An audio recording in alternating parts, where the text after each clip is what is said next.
Welcome, folks, to our first Unfound on the Ground episode of the series. Thank you for joining us. I know some folks might join a little bit late who registered. That's okay. I will keep an eye on the admittance going forward. This title of this first episode, Raising Awareness of Missing Persons, Mindsets, and Methods. As you know, that we've been promoting it here through Unfound. Let me, just as a matter of due diligence, one more time, just go over the provisions or parameters. The chat is not enabled. So if you are having any technical issues in your email, there is a phone option too. By the way, if something happens where I digitally disappear, then keep going. I'll come back either by phone or by computer, depending on the problem. We have begun. You can participate as audio or visual. Now, I have it muted, but you can unmute on your own. Sometimes it's helpful in these Zoom sessions or other sessions, as you might know, to keep muted if you're not talking, because just sound issues. But you can regulate that. So again, we are recording and have been the entire episode. And just one more time, the disclaimer that we have going for the journalistic, promotional, and/or commercial purposes of Unfound. The audio recording, audio only, of this digital meeting will be distributed by Unfound. By participating in this digital meeting, you agree to give Unfound permission to use the audio recording of your words for journalistic, promotional, and/or commercial purposes with no compensation to you from Unfound, its assistants, its affiliates, its partners, etc. We did start approximately 8 p.m. Eastern Time on this Sunday, May 24th. Again, this is Raising Awareness of Missing Persons, Mindsets, and Methods. This is the first of a series of digital discussions. And not to get into a long explanation here, but certainly through the COVID situation,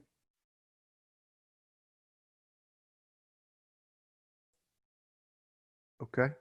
Can everyone hear me, just to be sure? Natasha, can you hear me?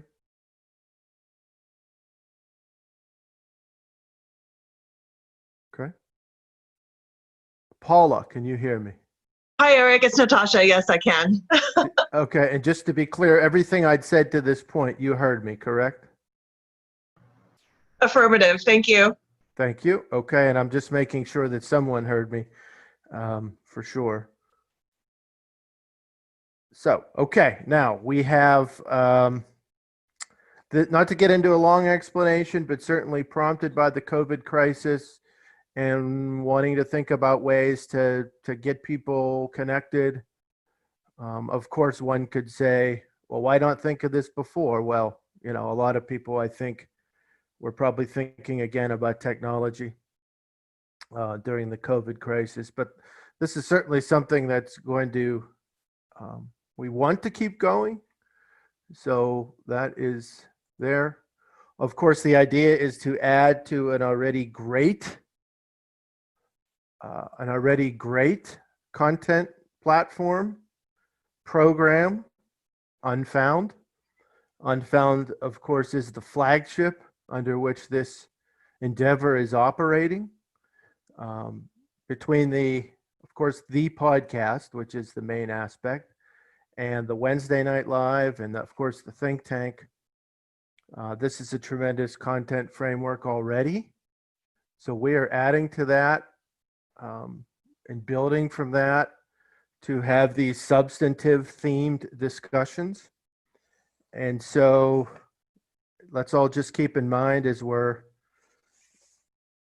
involved in this and future episodes, that we want to have substantive discussions and maintain some level of professionalism, and let's also try to avoid profanity. I just want to give a quick disclaimer for myself. What I say here tonight is doesn't necessarily reflect the views or opinions or perspectives of my employing university. Any of you two are free to give any disclaimers that you see fit when you start speaking. I'm Eric Grabowski. I've been a guest on Unfound, and I'm part of a small part of the assisting team. And any of you that are on the team can identify yourself here in a minute. But I primarily work in academia as a teacher and scholar of communication. Beyond that work, I do some cold case journalism, and have been a big fan of Unfound and help out a little bit, nothing as much as these other good folks. And we decided that it would be best for the think tank members to be really the primary participants in these episodes going forward, in addition to the possibility of special guests that Ed might invite on his own or with our suggestion from the team. But this is really a substantive discussion that the thinking was that the think tank folks are going to be able to provide tremendous contributions to going forward. Do any of our other more involved Unfound team people want to identify themselves? Natasha, you're here. Do you want to say anything about yourself?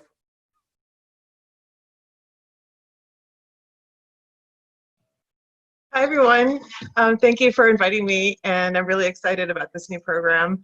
So we've been all working really hard, and we hope that you like it. I'm basically the digital editor assistant for Unfound, and I'm looking forward to this show. Thank you. Okay. Thank you, Natasha. Carrie, would you like to say anything?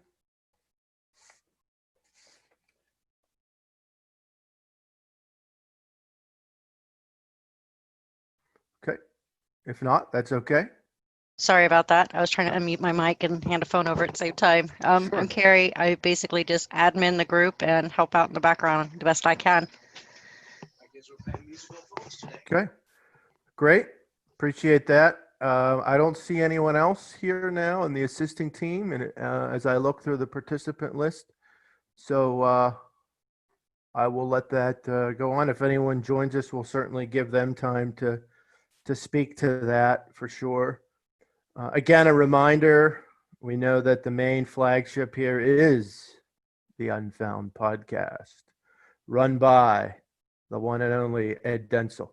And that website, and some of you, I think everyone here probably already knows, but it's always important to remind the wonderful, thanks to Natasha and everyone, the wonderful newest version of the website, theunfoundpodcast.com, theunfoundpodcast.com. So be sure to visit that often and share it frequently in social media.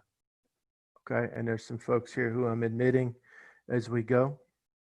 The waiting room option, folks, is enabled and will be enabled in these going forward for screening and security purposes. It also obviously helps us as we get folks register, just to make sure they're eligible to participate by being either a think tank member or some other special guest that we invite. So for this first episode, we wanted to focus on the idea of the importance of raising awareness of missing persons. Now, we have to keep in mind that all of us here bring either a general and or particular interest. That is, we might be enthusiastic about it, seeing it as a serious thing to share with people, to talk about, having that sense that why aren't missing persons cases dealt with more often or dealt with effectively by the media, by law enforcement, by politicians, etc. and or. There's also a particular interest, right? You may be tied to one or more cases as a family member or a friend or journalist or a professional of some sort. And so, there's obviously a range or a spectrum of entry points. And also, of course, we know that the issue of raising awareness does in some ways, and we'll see that tonight as we discuss certain things that obviously there's some crossover with the research side. We will be doing one or more episodes pertaining to research issues, of course. However, tonight, awareness is our main focus. And we came up with, we think about how to frame this, and we had four ideas, 4 words, I think, that encapsulate the importance and, of course, the practices, the mindset and the methods of raising awareness of missing persons cases. That's care, commitment, communication, collaboration. Obviously, care and commitment are important. This has to be something that someone's fundamentally committed to and within their own purview, do things about. They have an authentic care behind that. Communication and collaboration, as we'll see, are going to be key elements. Again, within the purview or the state in life we're in, what we're able to do. Of course, a great example of communication and collaboration is what goes on with Unfound, right? The Facebook activity, the live discussions on Wednesday night, the live program, the think tank, right? All those sorts of things. And there are other examples, and that's the idea. We want to sort of continue to help people, because those of you who are involved in the think tank certainly are committed to this. My interest, of course, is cold cases in general, but obviously missing persons plays a role in that, and that's important.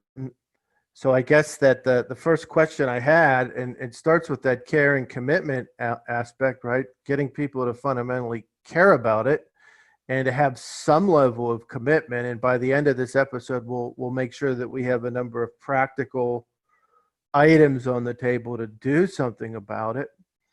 But Concha, and if I'm mispronouncing a name, do not in any way hesitate to correct me. I won't take offense at that.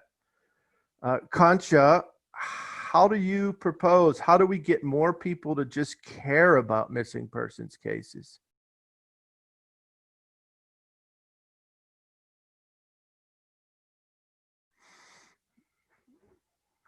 And I know there might be some, and I'll come back to someone if there's an audio issue. Deborah, we'll go to you. Deborah, can you hear me?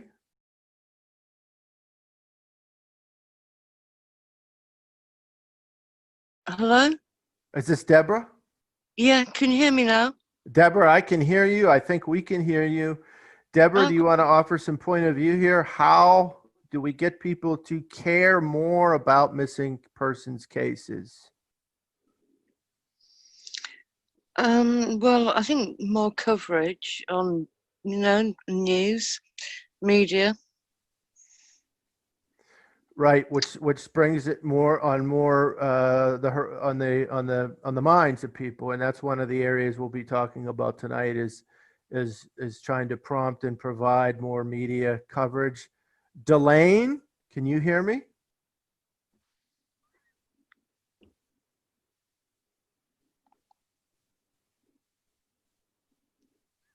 Okay, and again, I will come back. Again, I know there's sometimes some delay. Dion, can you hear me? Yeah, I can hear you just fine. To me, let people out. Let people know about the cases. Let people know about the podcast and stuff like that. Yeah, and sometimes even word of mouth, right? And we'll talk a little bit about that. Just everyday conversation. But, rightly we tend to think about the internet because it's such a big resource, but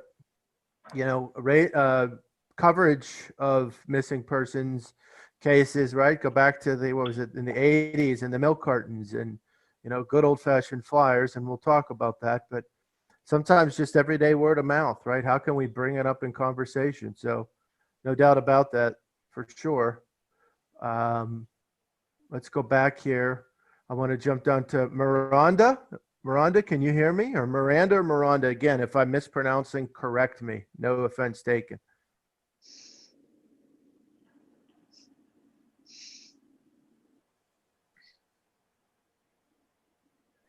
And by the way, folks, if you are done talking, if you can just mute, just to help with the noise and sound issues. Of course, you can always unmute. Miranda, can you hear me, Miranda?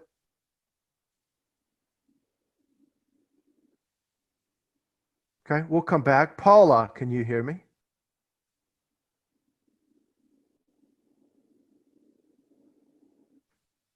Yes, sir, I can. Okay, thank you. Paula, what do you suggest? How do we get more people to care about missing persons cases? I think we need to get the families out there because the attitude is it's never going to happen to you. And I think putting a real face in front of people would help with the compassion and getting more involved. I think that's a great thing to note, and you raised a really good word, and that's compassion. And an actual care. And again, this is an unfound positive attribute. Is one of the things that, and I've wrote about this in a forward to one of Ed's volumes. And this is an authentically held view, is that the selling point of one of them of Unfound is that there's a real care about solving cases. Right. It's not all about sensationalism. It's not just checking off a list. It's a real care that these things matter. And of course, having family members, when possible, in that loop is helpful. No doubt about it. Tammy, can you hear me? Yes, I can hear you. Can you hear me okay? I can hear you. And tell me your thoughts on what we need to do to get more people to care about missing persons cases. That is a tough question. To kind of speak to what someone else said before, is until it hits home, it's kind of one of those things, how we see celebrities sometimes about, like look at Michael J. Fox, with his disease. It's kind of like you don't really pay much attention to it until it affects you directly. I think the media does a decent job when it comes to children who have disappeared, but when it comes to adults, they just don't do a good job. And I think that maybe there is, this opinion, as we've seen in all the cases that has covered by law enforcement and all, that they just disappeared on their own, or they were involved in illegal activity, or something like that. So I think that the media needs to definitely do a better job at covering adult disappearances, especially local media. Yeah, and that's an interesting observation.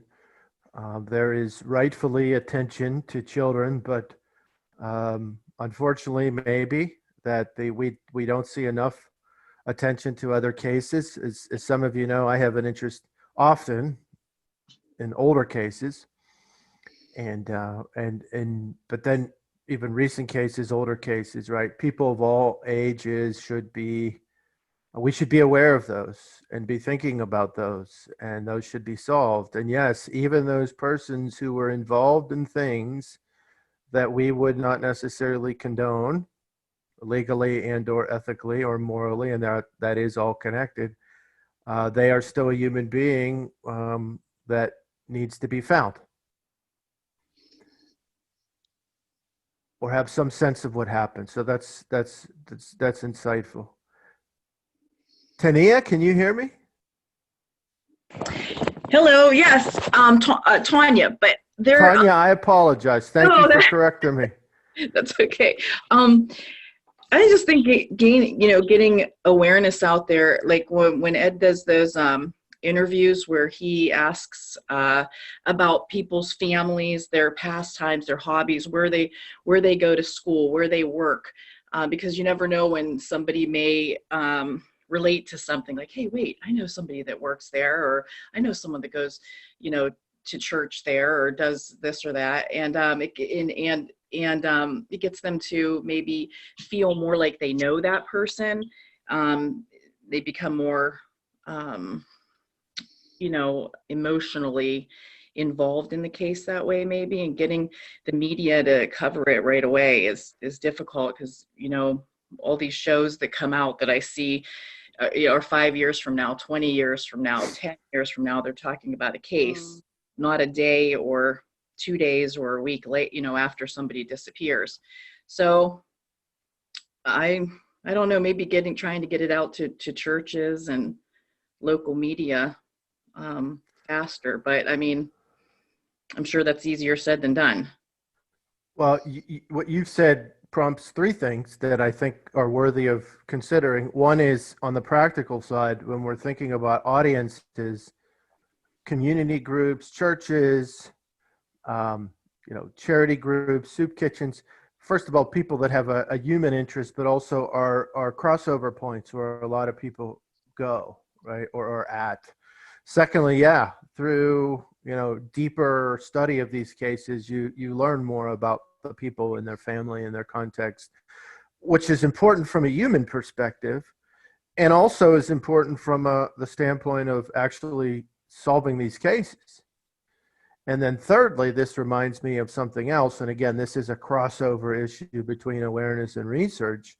And Ed and I have talked about this before, and I know this is something that's dear to Ed's heart, is the issue of accuracy, right? There's so many things. And again, sincere people, even over the years, right? There's inaccurate information, then it gets recycled over and over. And I'm not talking about things that are legitimately open to debate with regard to evidence. I'm just talking about straight up inaccurate information. And with the nature and the scope of the internet now, right, things tend to get recycled or shared. And part of this too, and again, this is both an awareness and a research issue, is accuracy and making sure that the stories are told accurately. Granted, there are times when there is some facts and such that are under debate, but just at a baseline level of accuracy is so important. So that your comments there prompted a number of thoughts for me. Carrie, anything you'd like to add to this? Back to you, one of the team, in terms of how do we get more people to care? I think a lot of it's got to bring up more awareness. People don't see it happening, so they don't think about it. Find events that you can start blasting, anything that's local. Almost anybody's got somebody local missing within 100 miles of them. Go to events, start blasting their pictures, start talking about it. Get vocal. Get vocal. That's a good one. That's a definite takeaway, and again, a good preview here to some of the practical ideas that we'll have. Natasha, do you want to add anything? How do we get more people to actually care? Well, from a digital perspective, it would just be brand awareness. So making sure that more people know that this show exists, that Unfound exists on many platforms, YouTube, if they want to see the video or continue to listen to the podcast. And that there's another level that we're providing, which is actual interaction, either with you or with Edward live. So just to continue to raise awareness and hope that people gravitate. Yeah, and again, this is a good point about Unfound, and again, as we're trying to encourage people to think about ways to do things in their spheres, Unfound is always a great resource. So you have the episodes, the podcast, right, and that's the flagship of the flagship, so to speak. But yeah, between the think tank and the Wednesday Night Live and this, and the activity on social media and those sorts of things, those are examples as well as resources. And there's no doubt about that. That's helpful. Would anyone else, before we move forward a little bit, because obviously with care and commitment together, right, to be committed, there has to be some degree of care, and the commitment is what leads to some level of practical implementation. Does anyone have anything else they'd like to add before we move on? I think security, cameras in the street, when there's clips of people, that I think that can be quite helpful, because you're actually seeing the person, I think, might make people feel more kind of invested, in seeing some resolution, and helping. Yeah, and there are times that obviously with television websites or YouTube channels or social media accounts, when you see, and often this is local, sometimes it's national, when there is coverage, and sometimes those clips can be really short, sometimes they're longer, depending on the news outlet. Those are generally going to be shareable material. And I think a couple of us have made this point. When you have that visual component and you're seeing the person, you're seeing friends or family on camera, or you're seeing maybe, a local police chief or a local person in the government giving some sort of, quick comment. I think getting that material out there is very important, for sure. And that material is often available. And we see that shared by, Ed and others on the team, and those of you do that, and other people are doing that. So, and so it's important to keep an eye out for that. That's very good. Anyone else want to say anything? Eric, I was just thinking about something.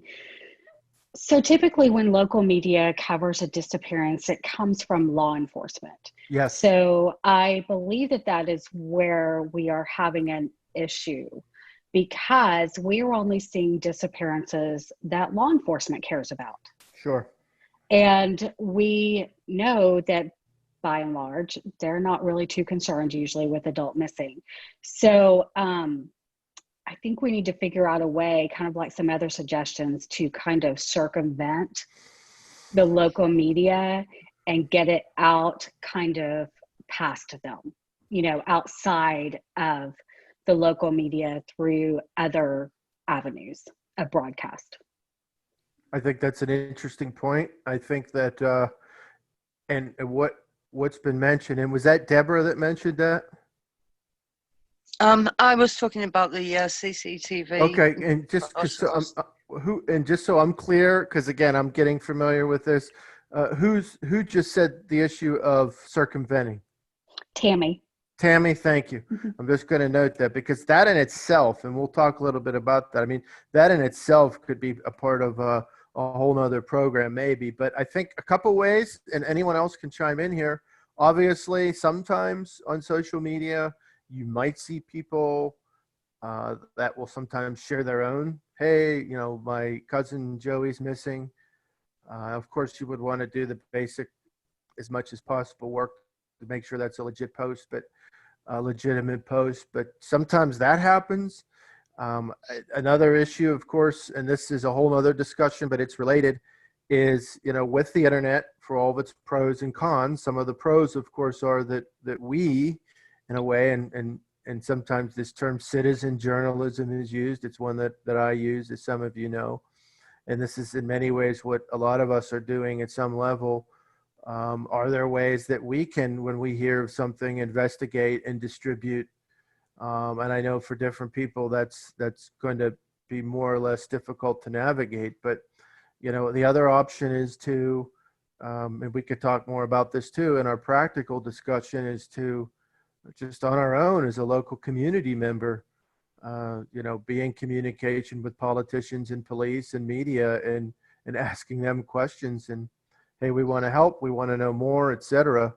I guess the other issue is this a question, is there a way to encourage people locally sort of having missing persons, I don't know if the right word's kit or resource manual or whatever, so that, of course you want to follow the protocols of the police to have law enforcement involved, but, why don't more people straight away do their own PR on that instead of relying just on law enforcement, right? Obviously, we're not going to resolve all this here, but, and again, I'm asking questions. I'm not necessarily advocating a particular method, but this is important.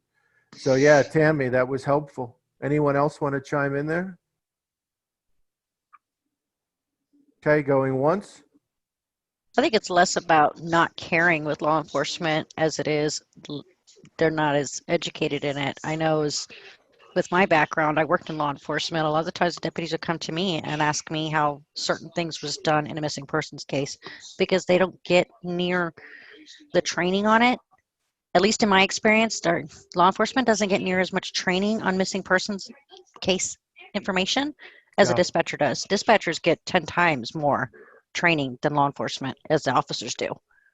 Sure. And a lot of it is training and educating.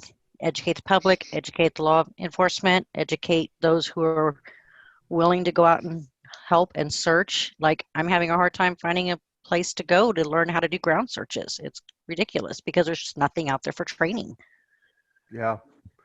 And I think that prompts another consideration that we have to recognize is that, local and or state and or federal, whatever, at times there are going to be some resource allocation issues that make it difficult for law enforcement. Now, I'm not saying that lets them off the hook for every mistake or negligence, allegedly or possibly on a missing persons case, but that's a factor that needs to be fairly recognized. Anyone else have anything to say? I have something to comment. I have a comment. Please, This is Paul. Also, I mean, as great as social media is, you get a lot more information, but you're missing the connection. You can scroll through and you see it and you see it and you see it, but it's almost very impersonal. Whereas back in the day when the families would go on the news and you would, see the family every night on the news and they were real people. So social media, as great as it is, certainly has that drawback to where you just scroll on by. I think that's a great point. And again, I think that, besides law enforcement, one other audience that we have is media and being advocates to media locally, particularly, though not exclusively, and encouraging them to put more time into these, clips or stories or, programming that they're doing, to encourage them as sort of their local constituents, whether it's television, radio, which is still a powerful medium, to get them more involved and encourage others in the community to be encouraging the media to do more, right? Newspaper, television, radio, because yes, as all encompassing that digital media is or seems to be, those older forms of media are still where a lot of people are getting their exposure to these cases. And why not have more of it? Which a number of you have sort of hinted explicitly or implicitly, mentioned tonight is getting it on the mind and hearts of folks to be thinking about these cases. All very helpful thoughts. Anyone else? I just wanted to mention one thing. Our local newspaper here, once a week, they will show the picture and the details of people that are wanted by our local police or sheriff's department. And, if I go on NamUs and look, which we're lucky here, we have very few disappearances that haven't been solved, but I don't understand why we don't have a weekly posting of these people. Yeah. And the circumstances around their disappearance. Yeah, that would be a great suggestion to make to your local or regional media, right? Is to... Yeah, it would be an excellent thing. We've got 2 little boys here that were dropped off at a movie theater downtown, probably in the 50s. And, most likely they were killed by a family member or, a stepfather. But at the same time, we've got people that have moved here and they have no clue. Yeah. Yeah. And again, the older cases matter, the newer cases matter, and keeping that material on people's minds and hearts is important. And yeah, why not suggest to your local or regional media outlets to do a weekly or even a monthly feature, do a summary. Yeah, even that's better than nothing. Absolutely. Absolutely. Anyone else have anything to offer?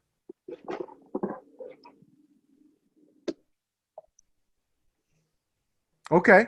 Well, this is all great momentum and I'm just going to mention, I have sort of a working list here. Obviously, as we talk about the practical side, we're also thinking about collaboration, some of it, and that's a key component. But if you think about a lot of and some of this we've started to talk about, but let's get this out here. You know, flyers and posters, right? This is just basic, but it works. Obviously, for those of you that have done any sort of marketing or PR, and there's at least one of us here who I know, two of us in this room now that I know have, you have to have some sort of combined approach, but sort of these old-fashioned ways work, right? Flyers, posters in community centers, in soup kitchens, and churches, right? Think about people that A, would care, and B, where people that know something or saw something would pass through. Libraries, right? Think about the places. Social media, obviously I'm more active on Twitter and to some extent Facebook in terms of sharing these cases. That's a great place to, as I always say, people do all sorts of things on social media, sometimes serious, sometimes silly, sometimes ridiculous. I'm not saying anyone here in this room is doing anything ridiculous, but if we're going to spend our time, let's spend it wisely or seriously. Let's use it to commit to some minimum level of sharing of cases per week. And we'll talk, obviously we can, whether it's through Unfound or through some resources that we'll mention where you can find that. Other social media, I'm not, there's other options I'm not as involved with in terms of sharing case material. Natasha, you're more of a digital expert. Can you speak to anything about social media in general and how we can do more and be more effective in sharing cases on social media other than even Twitter and Facebook? Oh, sure. I was hoping you would ask. So on the website, there's a series of progression from the preview to an excerpt of Edward's blog, his private blog, then the podcast on Friday, and then, of course, the video. So once I have that in a digital package, then I actually do I actually do reach out to any type of interested parties. So, for example, for Austin Pivo, I reached out to the journalist covering the story, and then also the Facebook page of the Indian reservation. And not to get into too many details, but I've had success in a number of those areas, and it's really just a matter of reaching out socially. I mean, most people have a Facebook account, a Facebook page, and I'm actually really motivated to continue doing this. And on top of that, they have larger groups like missing in Texas, things like that. So if you're missing from a particular state, then I would certainly look to see if there were larger groups like that. And I've had success with those, but it isn't obviously 100% success, but it's enough to motivate me to continue. And I also do post, I'm an editor on Wikipedia. So if the case is covered in Wikipedia, then I try to add an external source of my blog or something, and we're getting traffic from Wikipedia because of that. Okay, this is great. So we have social media, we have email, we have Wikipedia. And on the social media side, Natasha, can you tell us a little bit about how you think Instagram could play a role in this, if at all? Sure. In general, it isn't just Instagram, but just from my work in digital for so long, people have a circuit. So whatever that is, like checking your Facebook 5 times a day, Instagram 5 times a day, Twitter, and then up to an average of 20 websites or podcasts, whatever you want to call it. And then the most important thing would be to get into that circuit. So for Instagram, since it's obviously extremely visual and picture driven, we are getting refer traffic from Facebook and Instagram. And what's really helpful is when Edward posts additional material to the case. So with this last case, it was the maps, pictures, things of that nature. Yeah, that's interesting. And again, folks, I realize that people have different comfort levels. I'm not saying you all have to run out and sign up for this or sign up for that. If you're not on these platforms and you don't want to go on those platforms, okay. But if you happen to be on those platforms, right, let's think about ways. Like, I'm not an Instagram person. I don't think I've ever signed up. I might not. But Twitter, okay, Facebook, sure, etc. But yeah, this is an interesting thought in terms of audience consideration. Sort of be where they're at digitally, getting in that circuit. That's very interesting, Natasha, and that's helpful. So social media, you know, I know some members of the think tank and some people who are involved, you know, have been guests or listeners or think tank members. Some people do their own blogging or their own website, right? That's obviously a way. You know, the idea of meetings, and so obviously meetups and Unfound has had connections to one or more meetups. The idea of a digital meetup has been around a long time, and that's important. But also meetings, and I'm talking here about local meetings.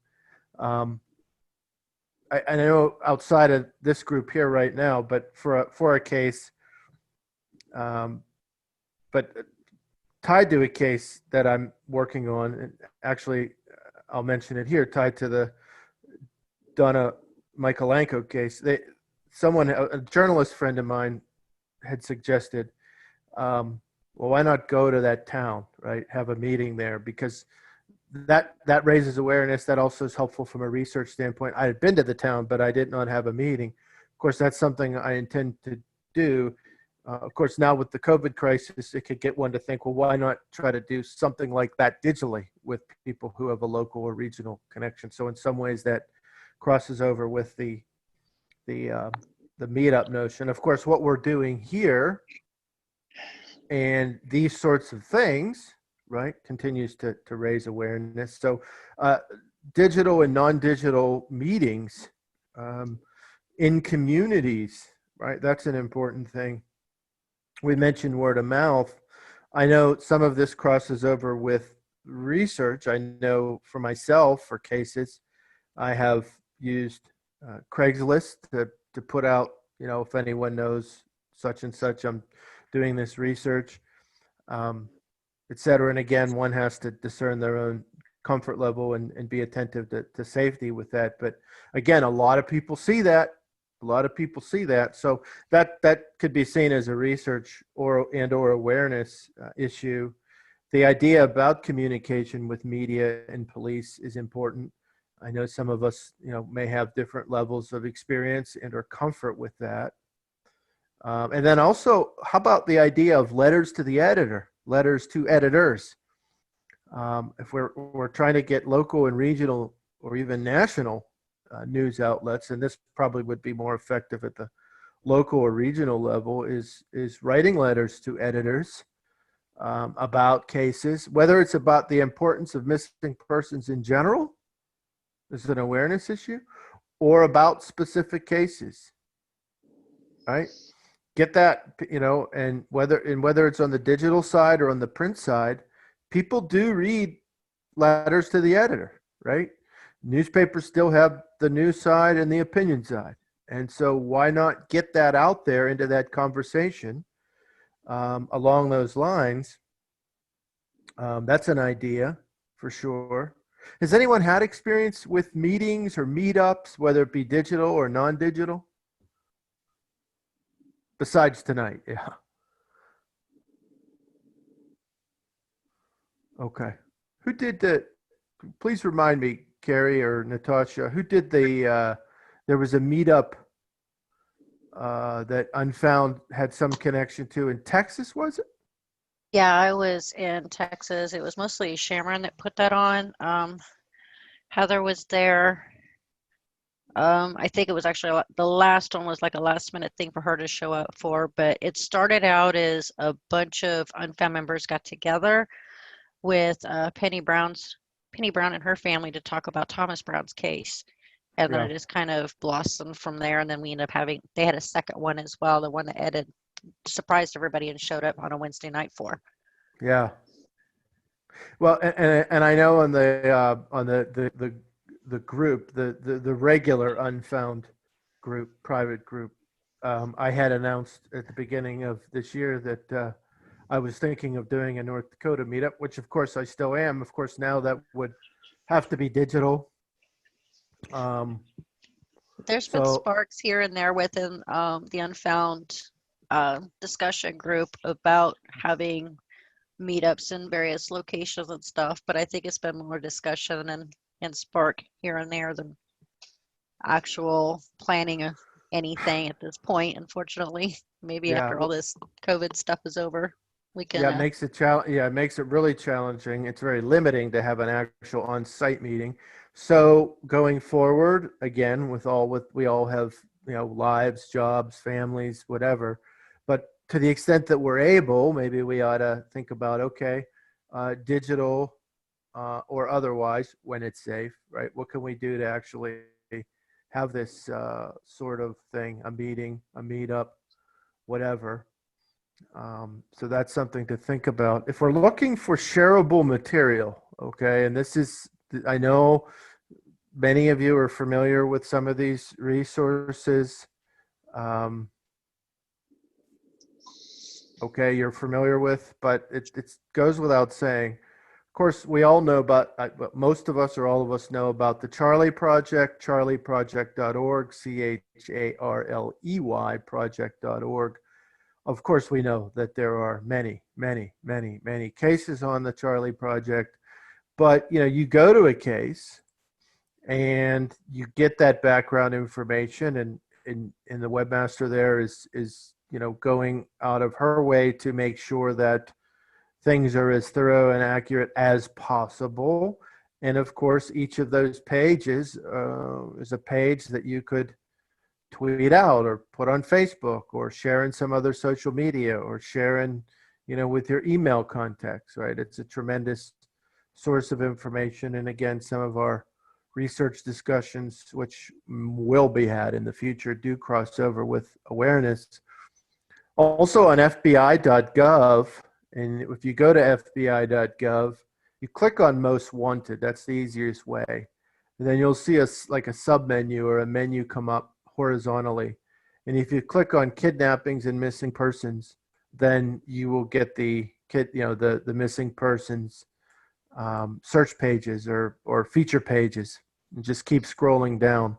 When you click on a name, okay, besides, again, overview information, there is generally a poster that you can click on as a PDF file.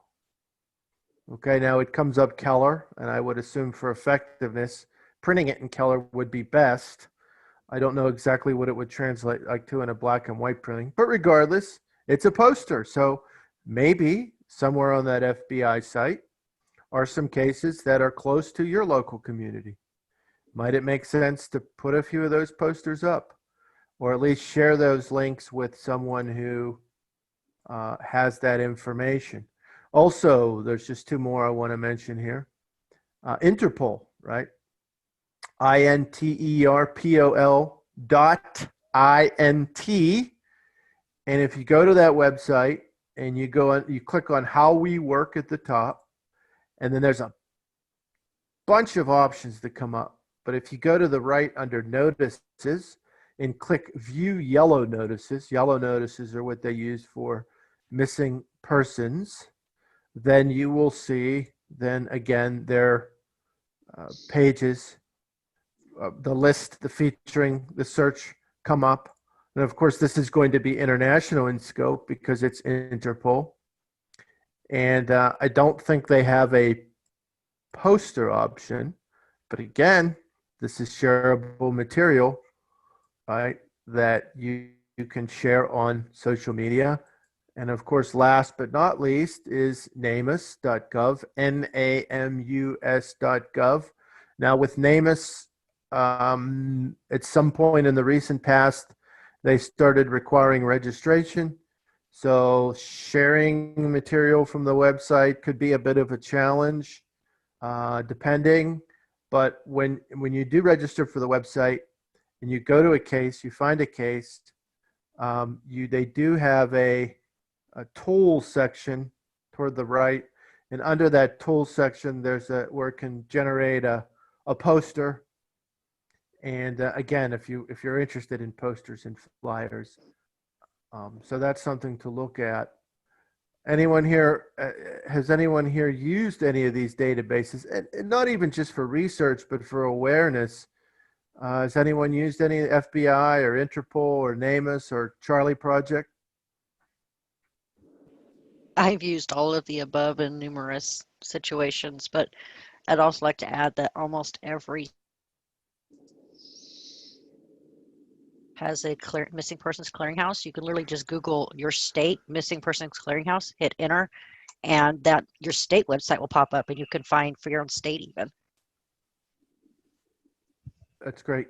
Carrie, can you repeat the last part there? You just blanked out a little bit. Sorry about that. So I'm not sure how far in you caught, but you can literally just Google your state and just like here, Missouri Missing Persons Clearinghouse, hit enter, and you will find the link right at the top of Google for that state's Missing Persons Clearinghouse, because every state has one as well. Okay, and let me add one other suggestion to that that's similar. It's not only going to pertain to missing persons, but it might include missing persons. Often if you go to probably your Attorney General website for your state, could be some other site, but likely that if you put in your state Attorney General cold cases. If they maintain a state level cold case list, then some of those, of course, are going to be often missing persons. Right. So yeah, these resources that are out here. Anyone else use these sites or others that they want to talk about?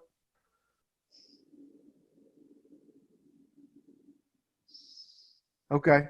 So again, let me just mention those. Again, the FBI.gov, and when you go to that site, you just click on most wanted at the top, and then kidnapping/missing persons. And again, share.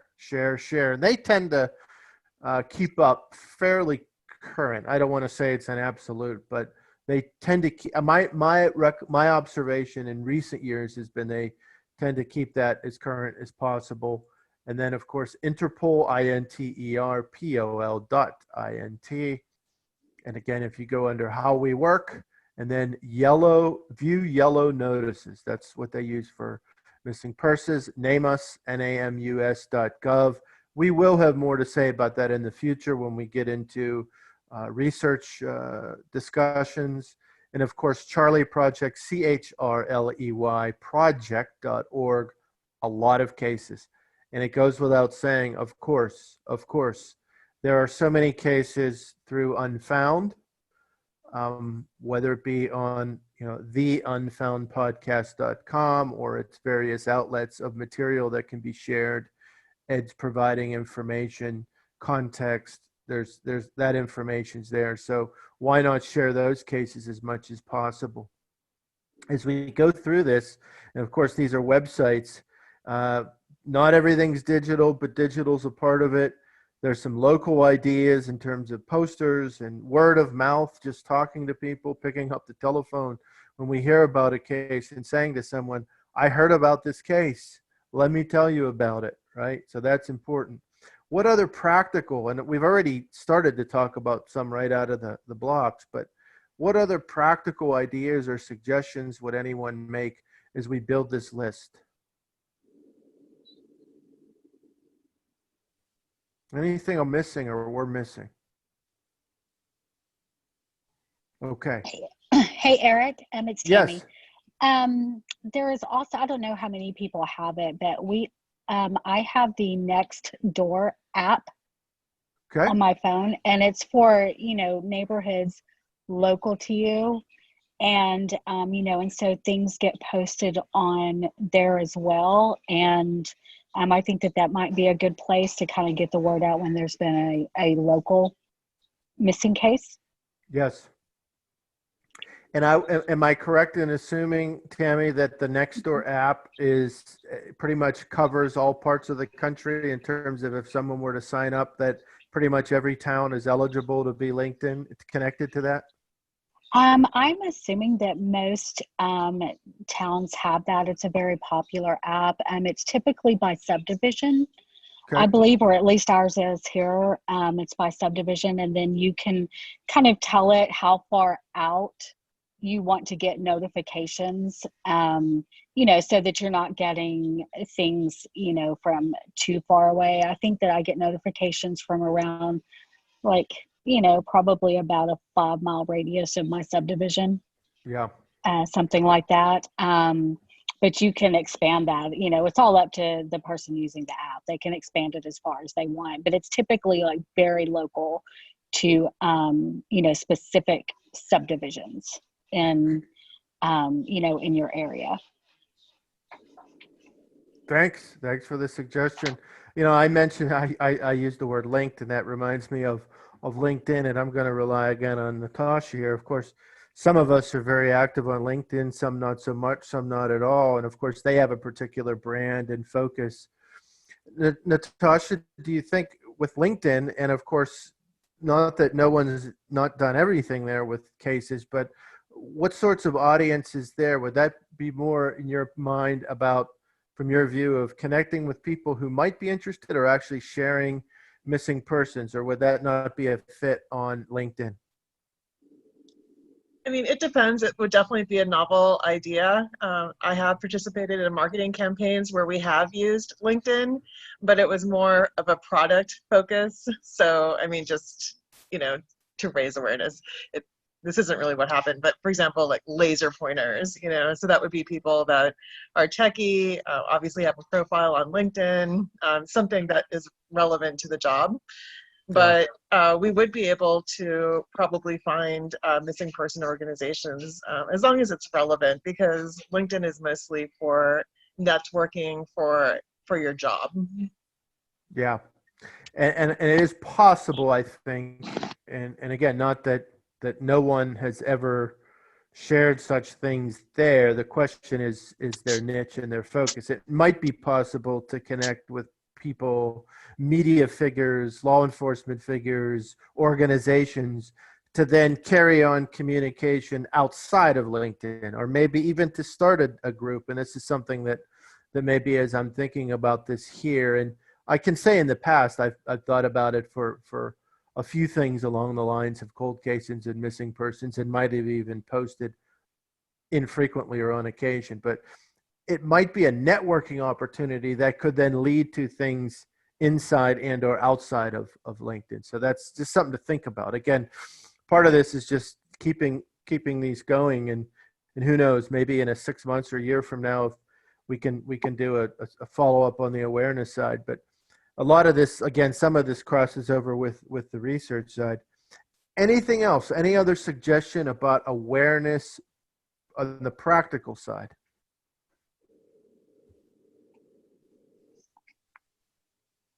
Going once? Twice? Okay. Now, this is great. And so just two things. And again, part of this loops over into the research side. And at least one of you, if not more, have heard me said this before, or at least type it, right? Someone out there knows something, or knows someone who knows something. So when we are raising awareness in general, it's because the awareness is important. And also on a particular case, because these are real human beings, regardless of what they did do or didn't do, right? These are real human beings, regardless of their age. But to the extent that this is tied to solving the cases, when you're raising awareness, of course, you're getting more people talking about it, hopefully more people collaborating, and of course, then the possibility of people discussing. Now, of course, corroboration and research and analysis are all very important, but someone out there knows something, or knows someone who knows something. And that's the older cases or the newer cases.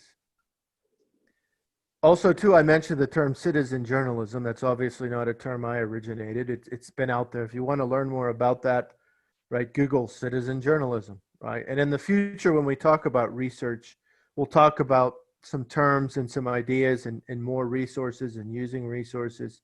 And that's not the only way to think about what we're doing. But since I mentioned the term, I just wanted to put that out there. The last thought I had, and we've been talking about it, and it kind of is the ingredient.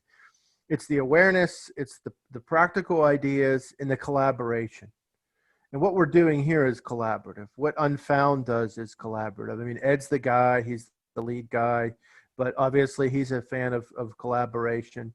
There are others out there that are collaboration fans. We see that, right? So, you know, what is the future of collaboration? What can we do more to help people collaborate? I know in some ways it's redundant with some things we've talked about, but not completely. Right. So, Tanya, anything you'd like to say about getting people to collaborate more?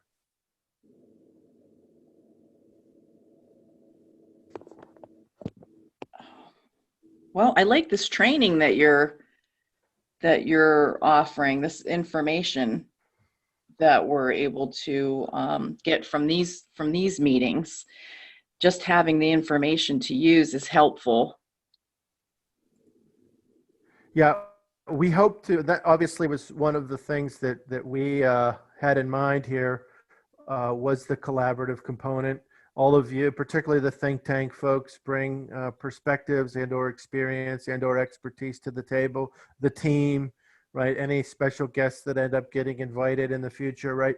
We want people to bring things to the table. We all bring something to the table. So yeah, these discussions are going to be helpful for all of us, even for me. I mean, I'm up here leading it, but we all have different expertise. So that is certainly something to think about as we have these. And by the way, once we have solidified the next one, keep an eye out for the next announcement. We won't necessarily be doing these every week, but we're going to try to do a couple a month at least. So yes, our hope, Ed and the team's hope, is that this is going to help us collaborate better, and for sure. So appreciate those comments. Tammy, anything you'd like to say about collaboration? I don't think so. I think that, you know, we just really need to look at, kind of do some research for our local resources where we can get more of the word out locally, because I think that is where we're going to get the most exposure, because just human nature. I'm going to pay more attention to a disappearance in Fort Worth, Texas, where I live, than one in Los Angeles, California. There's no doubt about it. So I think that we could really just try to look at some different resources locally where we can try to get the word out a little bit better when these things happen.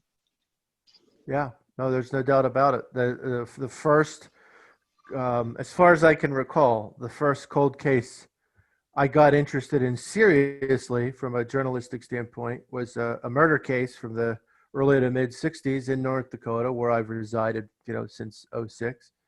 And again, by probably looking on the Attorney General website or maybe some other site and then going there. But yeah, it was there. And of course, one or two other cases I'm interested in my list are from out in Pennsylvania, where I grew up.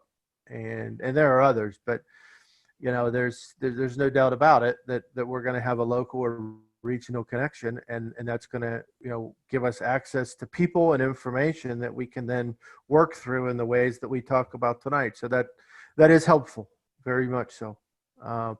Paula, anything you'd like to say about collaboration? Not well. I think that the more we learn and continue to get educated with each other's help, I think the more we can help. And just some things that, just hearing something that you never really thought about before is always good to progress the cause. Yep. I think that's a good good thought or good series of thoughts there for sure. Natasha, anything you'd like to say about collaboration?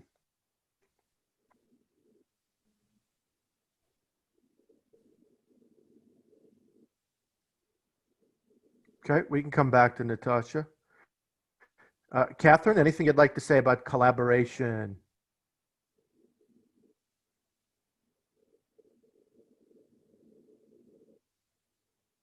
Okay, we'll come back. Carrie, anything you'd like to say about collaboration? Collaboration causes communication, and where can you go wrong by just communicating with one another and learning from others' experiences and teaching each other our ways of doing things that might expound on their ways of doing things, and can't hurt to improve, right? No, I think you raised a good point. And again, this is only just one example of what we're doing here tonight to give some evidence to that and other endeavors. Again, just part of that is, let's just use Unfound as an example. And again, I'm not the greatest at it just because of my own ups and downs in schedule, but you have your Wednesday night live, you have the episodes, you have the think tank, you have this, you have social media. And so, we all can say, and myself included, right, what can we draw from to learn more, right? And so that is absolutely important. We're communicating, collaboration, that goes together. Obviously, it's tied to demonstrating and strengthening our care and commitment. Delane, how about you? Anything you'd like to say about collaboration? Nothing in particular other than what's already been said. Okay, that's okay. Never hurts to reinforce and affirm what's been said. Dee, how about you? Is there anything you'd like to say about collaboration?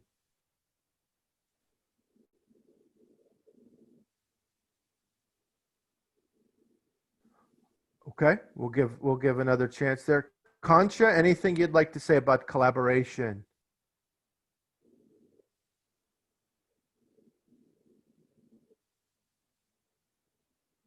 Okay, Deborah, how about you? Anything you'd like to say about collaboration? I was thinking that if we could, people could get somehow involved with the schools, I feel like the older children at schools would be really interested in it. And also they're really sort of into social media, so they're really good at spreading the word, and universities as well, sort of education, and also educating people on safety, etc. The whole everything, the whole subject. Yeah, no, that's a great point. A good reminder, of course, as we know, Ed has been doing some networking into the university and higher ed community, and I think just education in general, both inside and outside of the schools, again, community groups, libraries, linking up with those people that are involved in education, whether it be administrators or teachers and instructors and others, staff, thinking about that in terms of the awareness as well as the safety. I mean, I think that's a really important point, because those sorts of things build the awareness, and those sorts of things encourage the awareness raising, encourage the safety. And one thing I'll mention too, and this is something we've thought about as a team, and maybe going forward over the months here and weeks, as we think about awareness and even research, is as not only the person, we've said that it's important for all ages to be considered, right? Young, old, whatever age. How about the audiences that we're trying to reach, right? Whether it's the 18 to 24-year-old or the senior citizen or everywhere in between, how do we think about reaching different audiences? And maybe we can be, deliberate about this in our own work, making sure that when we are sharing, whether it's the outlet we're using or the hashtags we're using or the place that we're putting a poster, let's try to reach people of all age groups about these cases and about personal safety and about Unfound and about whatever, right? So that we can think through reaching as many demographic groups as possible in terms of raising awareness, because the awareness and the research are connected. Before I say some summary things, does anyone else want to offer anything about collaboration or anything else that we've discussed tonight? You know, you spoke to the fact that Ed has been talking to, you know, universities and all of that. You know, we have a community, a community college here, and it has a criminal justice major. And of course, you know that in every building that houses, you know, a particular program, they have bulletin boards. And I think it would be a great idea if we actually did print out the posters with information of missing persons in our areas, and these criminal justice majors, they can start thinking about that and where they want to go with their law enforcement, or, you know, other type of career that they choose with a criminal justice background. You know, maybe they want to really consider concentrating in that area.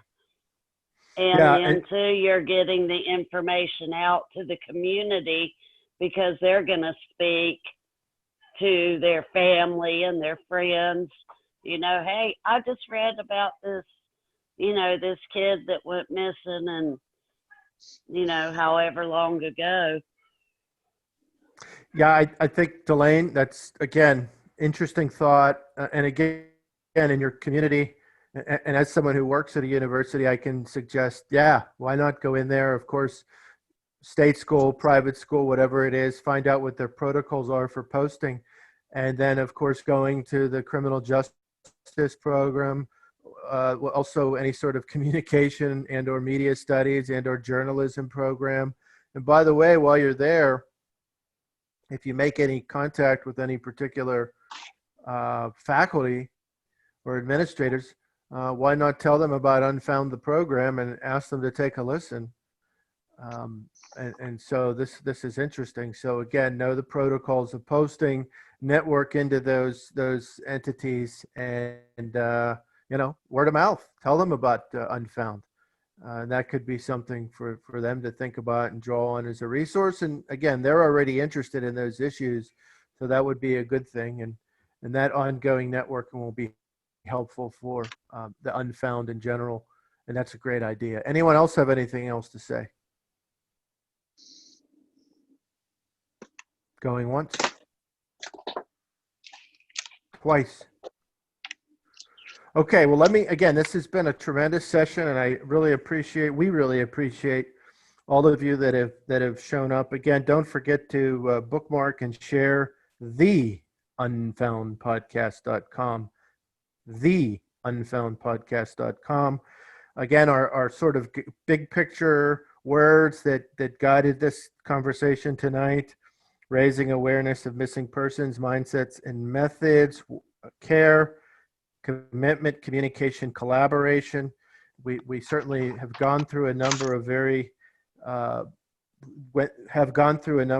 helpful practical considerations, as well as just some good sort of philosophical or rhetorical considerations to keep folks thinking and motivated. Some of these ideas I've noted, and again, there's a crossover between awareness and research, and we are going to be doing programs about episodes pertaining to research in the future. Keep an eye again on your usual Unfound outlets for information about the next episode, number 2. Again, as I mentioned, someone out there knows something or knows someone who knows something. Let's keep in mind and encourage people to do the very things that we're doing. Again, thank you for your time. And this has been a very helpful session. And at this point, this concludes our first episode of Unfound on the Ground.